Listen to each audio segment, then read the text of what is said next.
all these amazing artisans that didn't have access to the global market. So they created an app.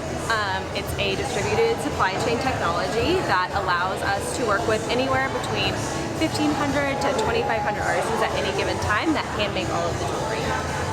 So it started very simply with about 10 different pieces. Our Dash collection is going to be like the best-selling style still, but was also the original. It has now evolved. We have over 200 active SKUs at any given time. We source as many of our materials locally as possible, so that's why recycled brass was the beginning of Soko.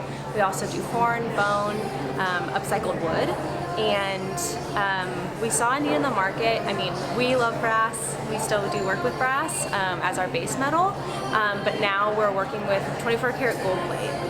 It took about 2 years for us to set up a gold plate little mini factory at our headquarters in Nairobi, but we're really proud that we're now shipping gold plate jewelry out of Kenya by Kenyans for Kenyans, and we're really proud that we are able to keep the integrity of the brand but move into this new material that the market was really asking for.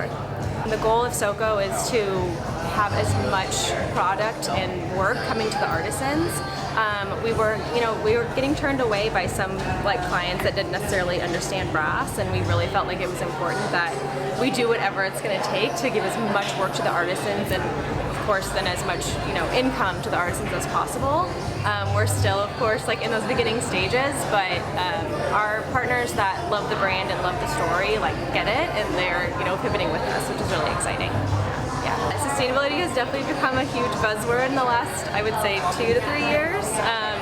We were one of the first people doing it. Now you're seeing everyone with their little green leaf. I think it's important just to really do your research too and make sure we are sourcing everything in Kenya. We're sourcing materials as ethical and sustainable as it is possible to do in this industry.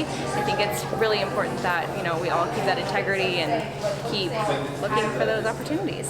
I think it's really important for new brands to again kind of do their research and look for those opportunities to be as sustainable and ethical. I think our consumer is getting really smart, and it's really important to be authentic in what you're doing. This show, I think, does their research. They're very specific about what brands that are at Brand Assembly. This is a great community of people that care, and I think that it also, we have access to some of those big players that are really going to make the difference in our businesses too. We do have a truly global team. We have people in New York, we have people in San Francisco, we have people in Los Angeles, and then of course we have our main headquarters, which is in Nairobi, Kenya. We have about 70 people actively working in our headquarters in Kenya.